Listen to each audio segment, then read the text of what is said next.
Verse 9. Joshua says, "To arms, O Israel." Handel has a sound an alarm, your silver trumpet sound. So they go off. Thank you very much. So Joshua came upon them suddenly. He attacks the attacking 5 kings from behind. They surrounding Gibeah, and he attacks them from behind. Verse 10. Verse 9, Joshua came upon them suddenly, having marched up all night from Gilgal. It's so important to him to fulfill his obligation. He marches all night. And verse 10, the Lord threw them, that is, the attacking kings, into a panic before Israel, who slew them with a great slaughter at Gibeon, and chased them by the way of the ascent of Beth Horon, which is a mountain, and smote them as far as Azekah and Makkedah. Now listen to this. This is another one of those instances where we're going to be told a miracle, but given a naturalistic way of interpreting it if you don't like miracles.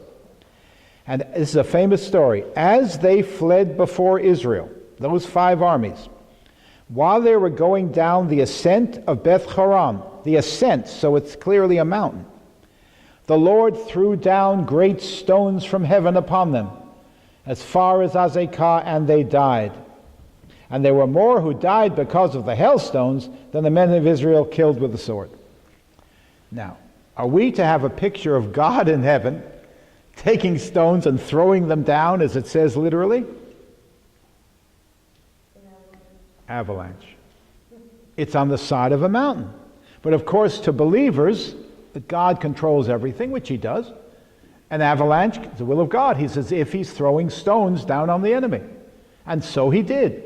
That great army, it says, they were all fleeing. Well, they so disrupted the stones on the mountain, the boulders, that they all fell down.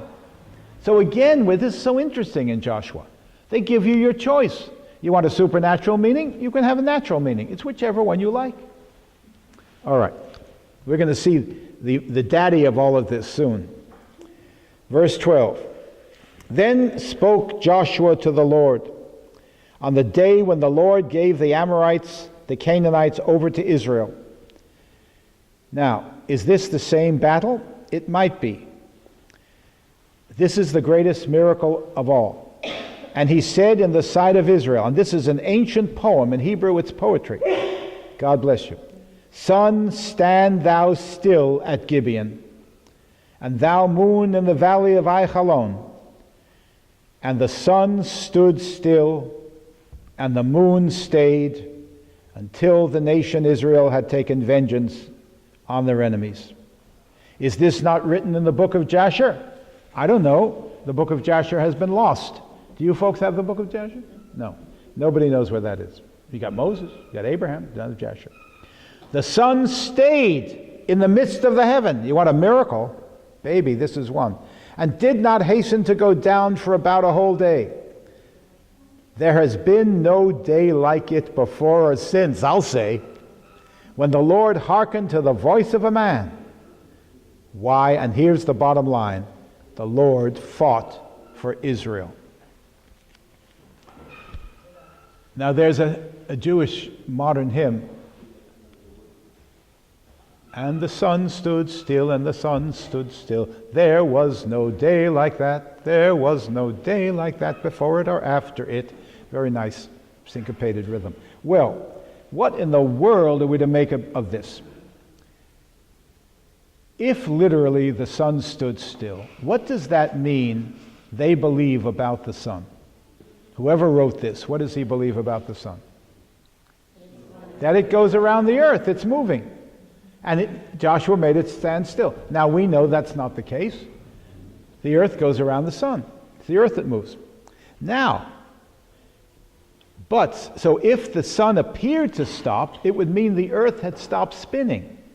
And if the earth had stopped spinning, the law of gravity would be canceled and everything would have flown off into space and everybody on earth would have died.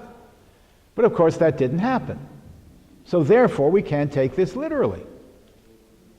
And it's based upon certain assumptions that we don't buy anymore. There's a 3-level assumption. Earth is here, hell is underground, and heaven is up above. But literally, is that so? I don't think so. Whatever heaven is another state of being. It's not someplace if you go up high enough you're going to get to. And if you go down, you're going to find water, not hell. Well, ultimately you'll find fire. But is it the hell we talk about in biblical terms? And it's hard. You can't take this literally anymore. Now, what do you do with this? Yes? I was where a meteor came one time and it lit the sky up just like it was daytime. Yes, And something like that. well, there you have a naturalistic explanation. Because this one is impossible to take literally, I think. There's so many assumptions we just don't buy anymore.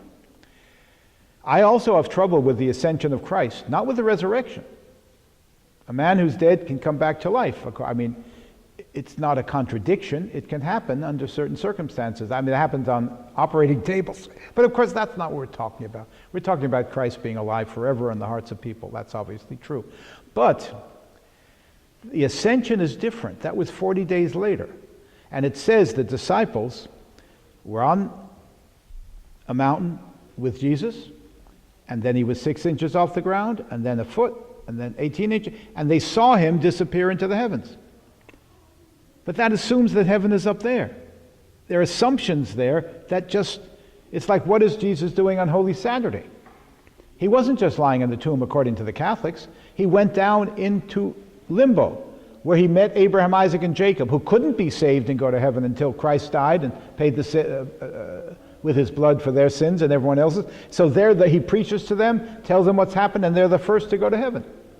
So he went down into limbo, the outer reaches of hell. But did he really? Literally? Oh, well, the Catholics say his body did. And they also say his body went up into heaven. Don't you all believe that? Yeah, all right. How can, if heaven is a non-extended place, it's not space. Well, if you believe it is a space, then of course that's all right. But if it isn't, then how can an extended physical body go up into a non-extended space? Therefore, extension means height and width and depth. Therefore, the resurrection body of Christ was not the same body that went into the tomb. It has to be a resurrection body, a spiritualized body, something different. And Paul would agree. Flesh and blood cannot inherit the kingdom, he said. In the Gospels, it sounds very much like a literal resurrection of the body that went into the tomb, but not quite the same thing. In any case, we have to reevaluate these things as we learn new things about the reality of the universe. Let me just finish this and I'll take your question. How would I read it? I can't take it literally, folks. I can't. So I would say that when you're fighting the Lord's battle and the tide turns and you begin to win, it's as if God has extended the time, given you enough time to win. And so it seemed to them time stopped. That's what this story is saying. So it's true psychologically. It is not true physically.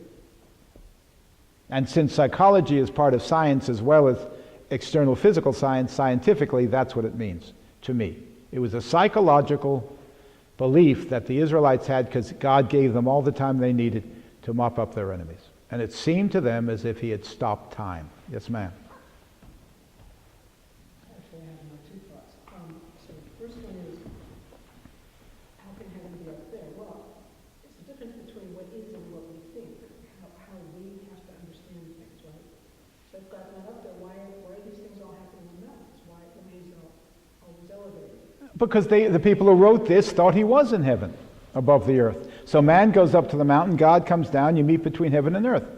But of course it's based upon an assumption which, from a modern scientific point of view, is faulty.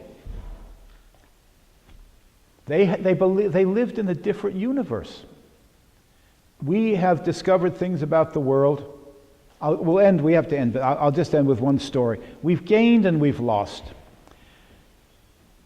In the beginning it says, God created the heaven and the earth. The earth was formless and void, and God said, let there be light, and there was light. This cannot be the light of the sun, because the sun wasn't created till several days into the creation. Therefore, the rabbis say, I don't know what the church fathers say, but the rabbis say, this was not the light of the sun, but the light of the Shekhinah. The Shekhinah is the divine presence. God's divine presence hovering lovingly over the world gave that light. How do we know this? Because every morning we get up early to say our morning prayers, and we don't see the sun yet. It hasn't risen, and yet there's light in the sky. What is that light? The light of the Shekhinah, the divine presence, hovering over us every morning as he did in the beginning. Now, isn't that beautiful? But they didn't know that the earth was round, and the sun's light comes around the round earth before you see the sun itself. Now we know that, so that we know the light in the morning is indirect light from the sun, and it isn't the light of the divine presence, is it? So we've gained something scientific, but look what we've lost. Yeah. But isn't it, like you always say, what's behind? Yes, God certainly, from a religious point of view, is the ultimate first cause. But in between, you've got all dozens, millions of causes. And most scientific people stop with the causes, and they don't go as far as a religious person goes, who takes that one great step into the infinite. And I choose to take that step, and that's how I see the world, and that's the way religious people see the world. And irreligious people just conclude from what they see.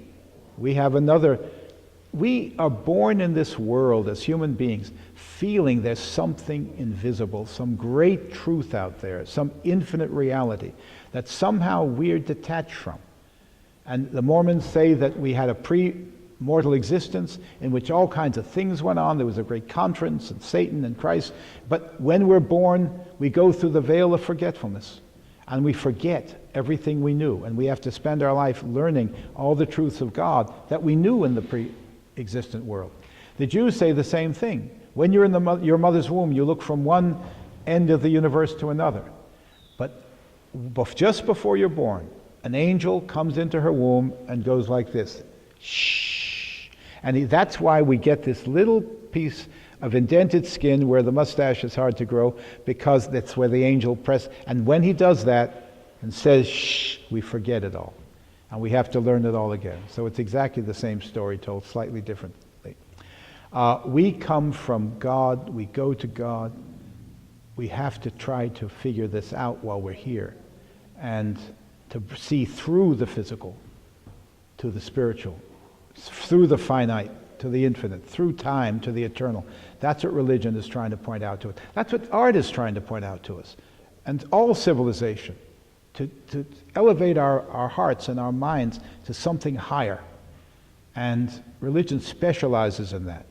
And if we ever lose that, we'll lose the dimension of life which makes it truly human. All right.